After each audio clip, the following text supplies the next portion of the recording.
स्वागत है आपका अभी क्लासेस डाउट्स में। और आपका प्रश्न है कि एक तंत्रिका कोशिका की संरचना बनाएं तथा इसके कार्यों का वर्णन कीजिए। यानी यहाँ पर दो प्रश्न लिखा गया है।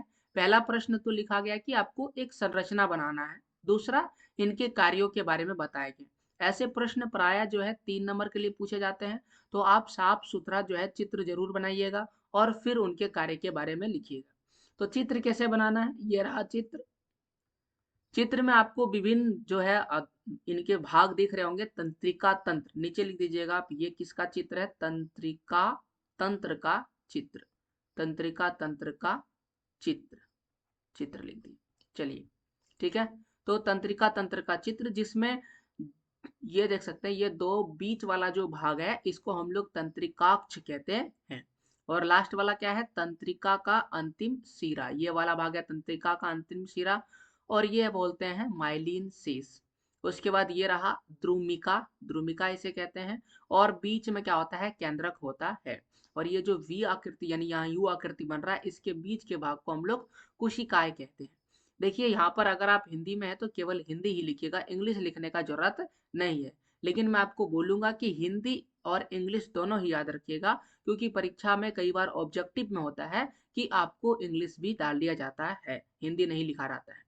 ठीक है ना। जैसे कि यहाँ एक्सॉन लिखा है तो ऐसे हिंदी में एक्सॉन लिख देगा और फिर आप कंफ्यूज हो जाइएगा कि एक्सॉन क्या होता है। तो एक्सॉन कुछ और नहीं होता बल्कि तंत्रिकाक्ष होता है। ओके, तो आपको क्या करना है, साथ ही साथ हिंदी और इंग्लिश दोनों ही याद रखना है। चलिए अब तो पहले चित्र तो बन गया, क्योंकि पहले चित्र बनाने के लिए बोला गया है।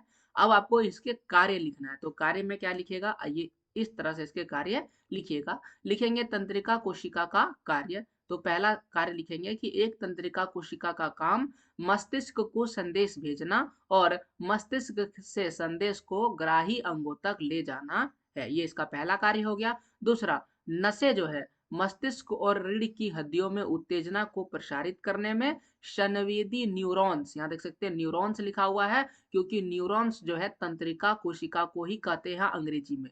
तो ये आप याद रखिएगा कि आपको तंत्रिका से जुड़ा हुआ जितना भी इंग्लिश वर्ड है वह भी आपको याद रखना है।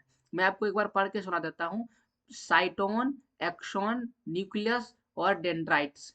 ओके चलिए इंग्लिश में बढ़ाती है। हाँ, न्यूरॉन की सहायता करती है और बाद में प्रेरक अंग की प्रतिक्रिया को स्थानांतरित करने में मोटर न्यूरॉन जो है कार्य करती है। मोटर न्यूरॉन कार्य करती है। तो इस प्रकार से दो इसके प्रमुख कार्य हो गए। तो ये था आपके सवाल का जवाब। और कैसा लगा आपको जवाब, जो कमेंट करके बताइएगा। और साथ ही साथ अगर आप क्लास 10th में हैं और साइंस का क्वेश्चन आंसर ढूंढ रहे हैं तो आपको डिस्क्रिप्शन में प्लेलिस्ट मिल जाएगा, चैप्टर बाय चैप्टर क्वेश्चन लिखिए और परीक्षा की तैयारी कीजिए। पूरा वीडियो देखने के लिए थैंक यू।